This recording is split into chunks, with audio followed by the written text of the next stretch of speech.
Okay, good morning. We are post Hilchos Tisha B'Av, Taf Kuf Samech, Zecher L'Churban. All right, so we just finished Gimel about musical instruments. So just to point out, just to reiterate, so many are Mekel if it's for Shiros V'Tishbachos, if it's recorded, the Ramaz Kula, many of us are Somechan, and also people do listen to it for purposes of depression, refuah, and some of us say we're all a little bit depressed. You're allowed to do it to make your workers work.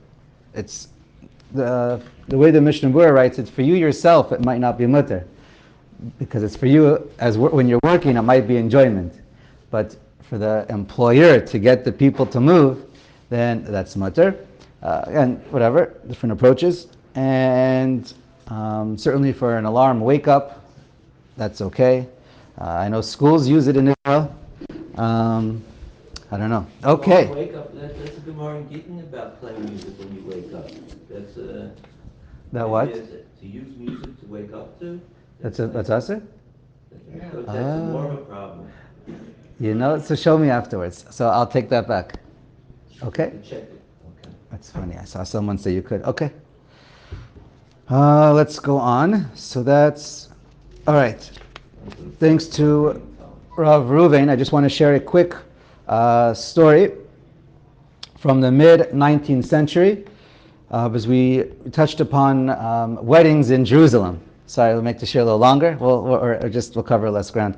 But there was a plague in 1865-66, a Magifa, when many people were dying, including Talmidei Chachamim.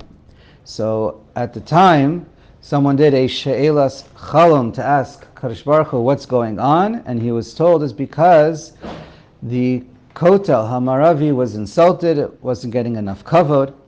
So Rav Meir Auerbach, the author of the Imrei Bina at the time, he lived in the 1800s, he with other Rabbanim made a takana, and maybe it was cherem, I don't know, but basically that they're going to stop music at weddings even.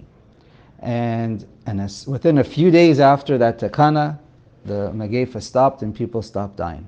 So from then on it became, the Ashkenazi Jews in Yerushalayim accepted it, this ban against music.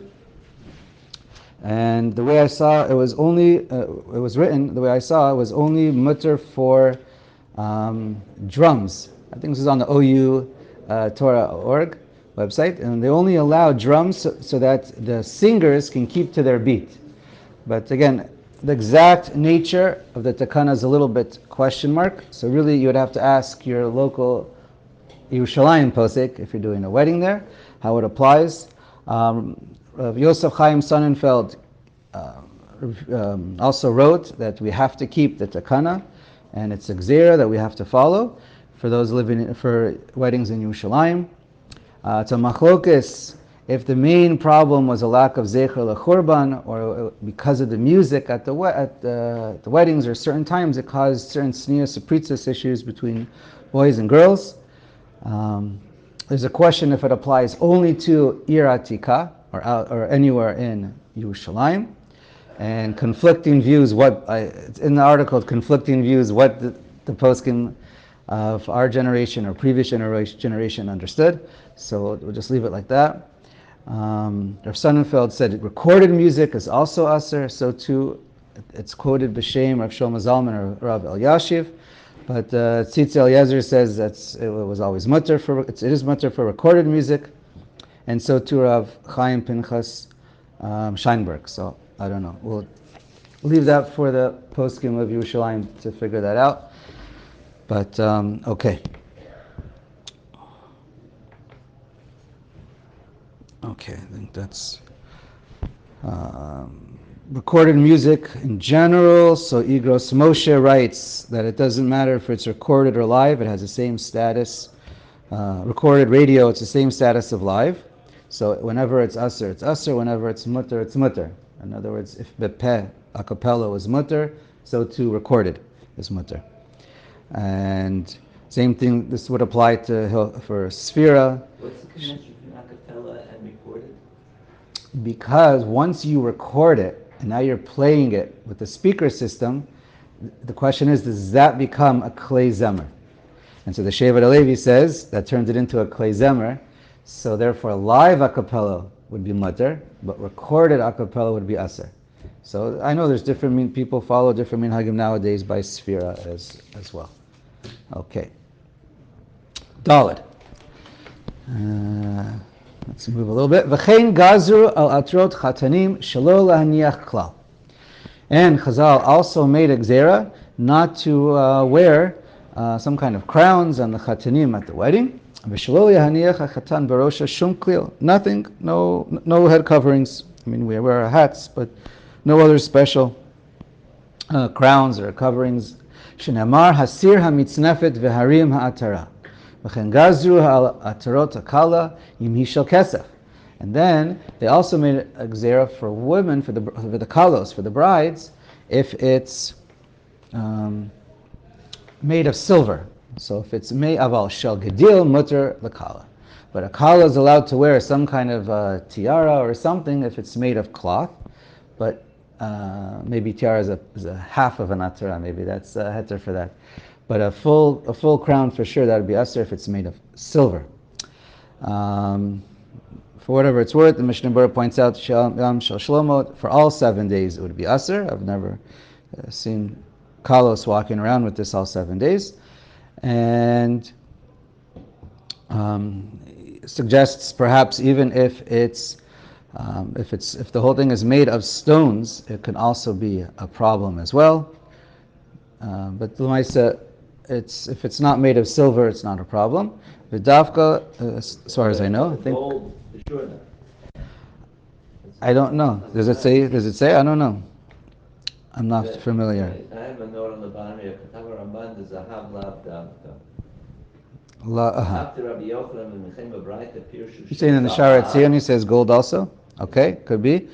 The Mishnah Berurah does say in the end of the day, though, that we want at least the kala to look nice. We're not as concerned about the chasan. And the minhag nowadays is certainly to be mekel if, as long as by a crown, as long as the main thing is not made, as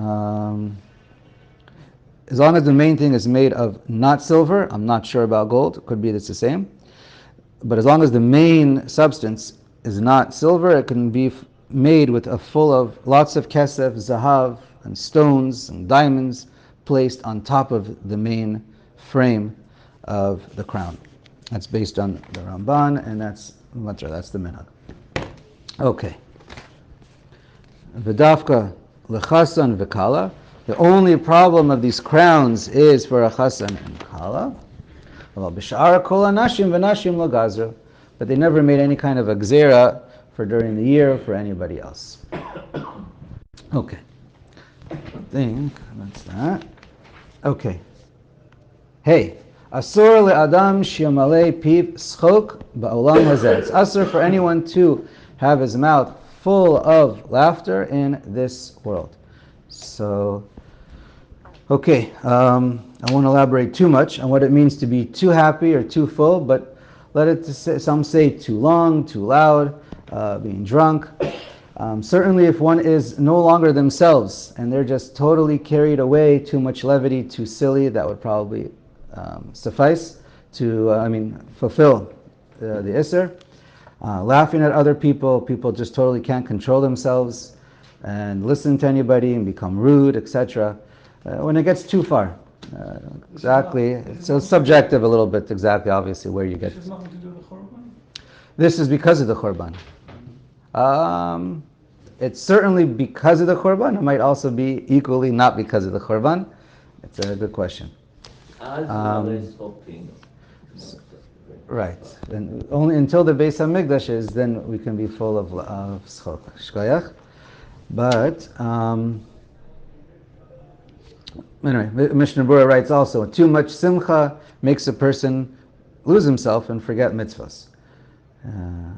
He says, so that has nothing to do with the Chorban. So I think you have both aspects, and whatever. We'll leave it for a Musar Shemuz by someone more appropriate than myself. So, okay, let's go on. Tav Kuf Samech Aleph. Aleph. This is for Dini Haroa. If you see Are Yehuda, Yerushalayim, Migdash now when they are in a state of destruction. So, Aleph, Haroa Are Yehuda B'Chorbanan. If you see cities of Yehuda in destruction, Chazal may establish that the Are Yehuda were on a higher level, or at least more shayach to us from our Churban, because the last Churban was from Yehuda. But either way, it has more chashuv status than other cities of Israel. And so therefore, only on those they wrote, when you see a city of Yehuda in destruction, Omer Arei Kochecha Hayu Midbar. You should recite that pasuk, or at least those words, V'korea. And then you tear Kriya. Ve'eno chayav likroa ela k'shemagia samuch lehem k'mo min hatzofim l'Yerushalayim. And the only time is when you become close enough, like from Tzofim to Yerushalayim. In that distance from any other of the already. When you're in that distance, and you can, and then it's a whole question if you have to actually see it or be close enough. But Pashtus, real simple Pashtus, whether it's true or not, it's when you see it and you're that close. Nowadays, the minhag is certainly, we do know, as far as I know, nobody tears on Are Yehuda for a few reasons. Many of them are generally built up and beautiful. We also are not exactly sure which are considered necessarily the Are Yehuda that Chazal were concerned about, or had in mind. And also, more or less, that's another question, all of Are Yehuda is in control of the Jewish people. I would like to say all, but what? I know one Rav who is called. Okay, I'm sure there's one, and it's probably not Baal Tashkes. It's probably appropriate, but okay. So that's for Are Yehuda. To understand, Are Yehuda means the cities that are listed in Sefer Yeshua as belonging to Yehuda. Is that generally what we're talking about? I'm not sure. I'm not sure which Are Yehuda we're talking about. And that's one of the questions. Which Are? That's a whole other sugya. I mean, the Takana was done after. I mean, it could be any part of Shevet. Oh, Tel Beit Shemesh. Could be. Should they leave the sign outside Beitar, and then you know that's the Yehuda? Okay. So the minhag is not to, but I'm not saying not to. Okay. Base. Haroe Yerushalayim beChorbana. You know what? I just want to get into a quick digression because it's going to come up here, and then this way I can time myself better.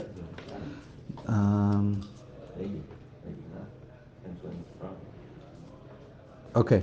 The Mishnah Berurah points, it's Poskim, Magen Avraham and others point out in this Seif that we're about to read, where it says when you see Yerushalayim and you see the Beis HaMikdash, it's about tearing Kriya.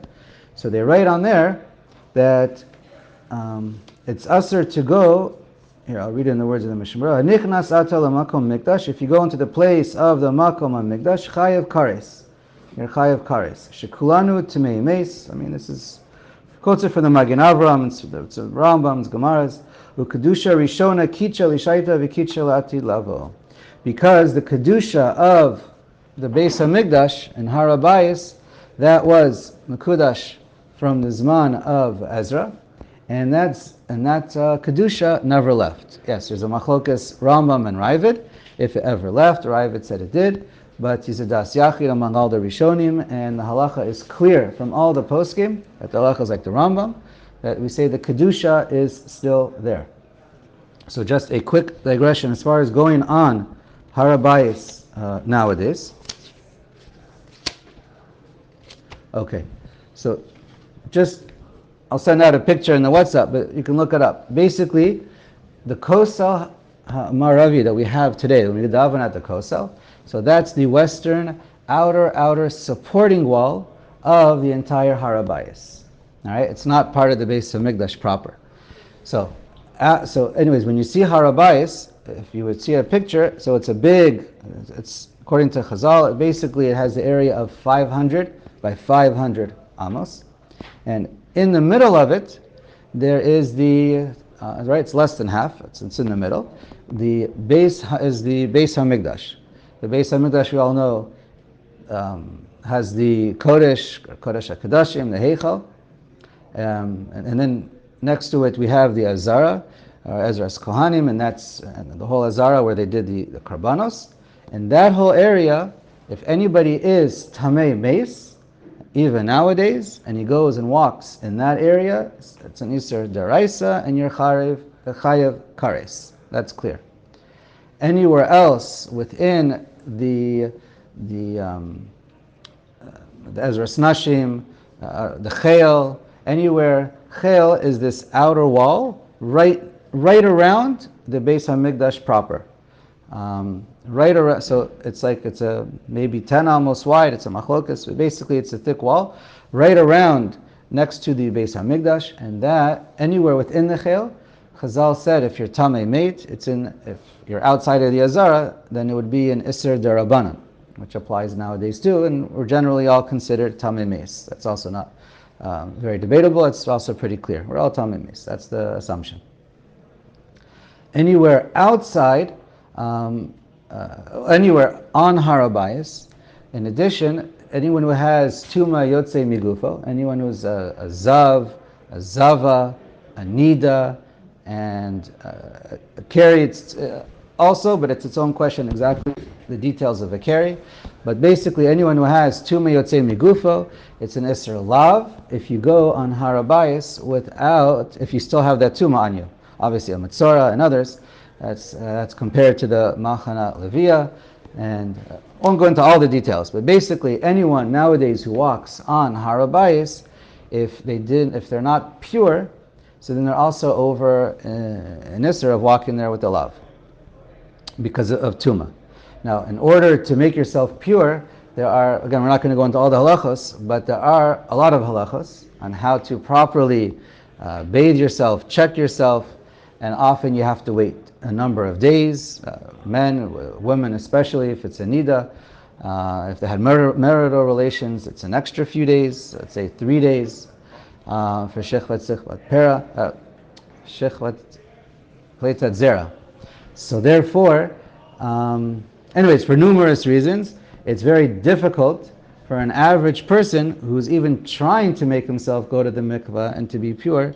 Certainly there are going to be people who are very innocent and very religious who are going to make mistakes as well along the line.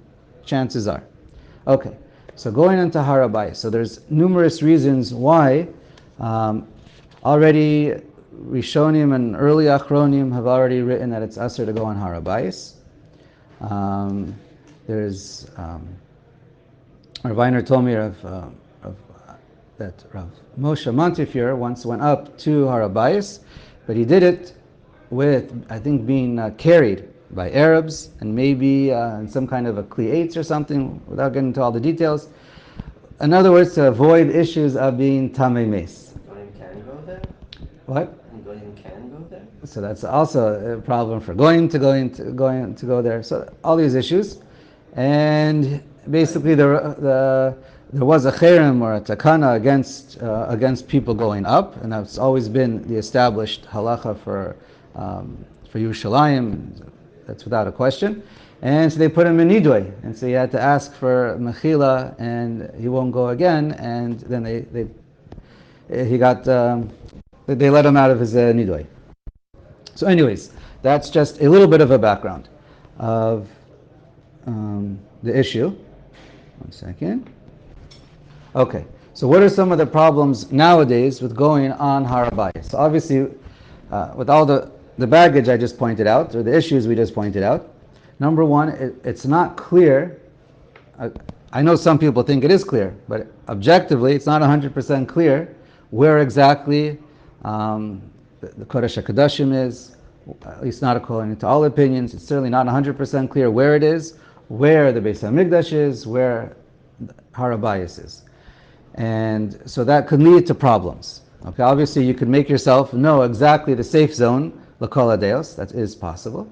So anyways, so one of the issues is people being Chayav Kares, Yisuri Lavim, there's Yisuri Darabanan, and the biggest issue obviously is even if you think you yourself can go up onto Har HaBayis, and you know how to go up to Har HaBayis al pi halacha, if everyone's allowed to go, then it's going to be a big problem because a lot of people are for sure going to have issues, are going to be over the halacha of going.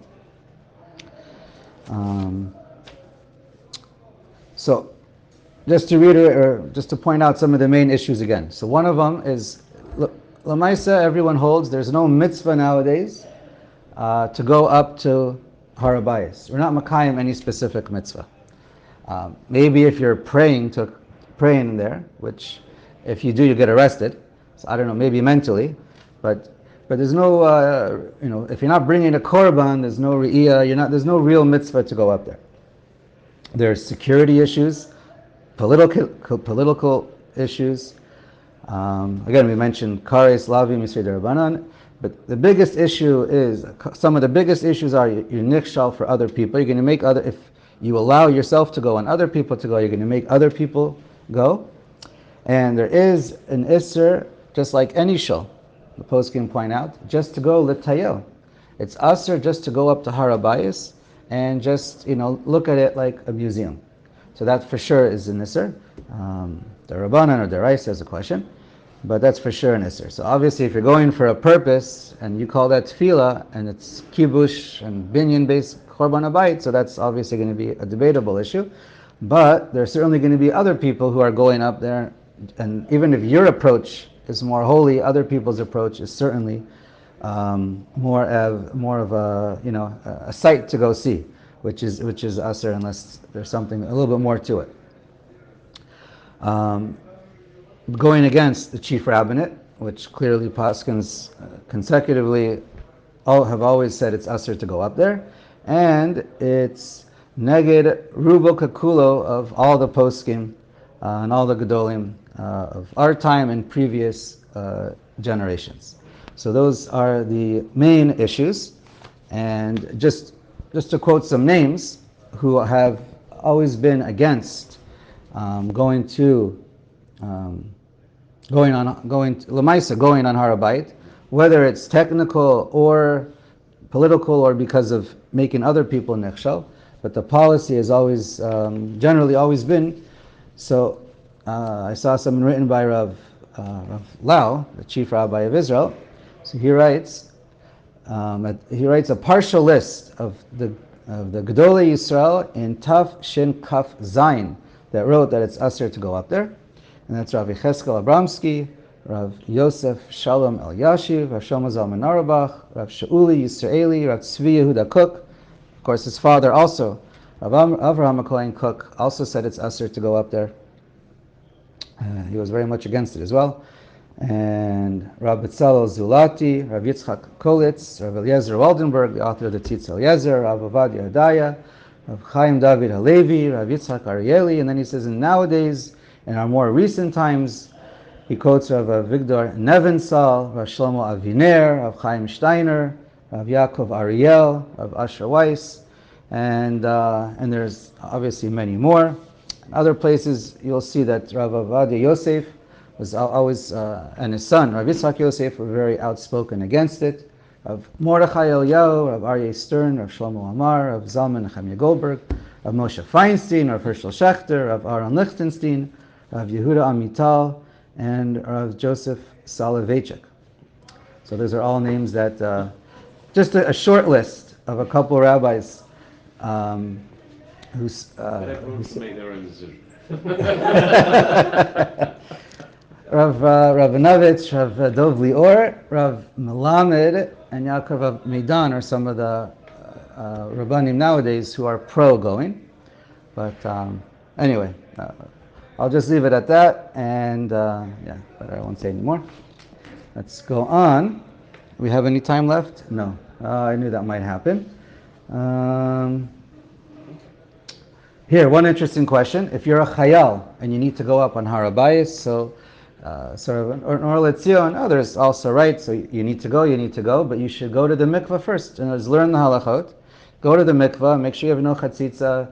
He says you should shave or cut your hair so that you don't have long hair when you're going on Har HaBayis. It doesn't mean shave off all your hair, it just means to look proper.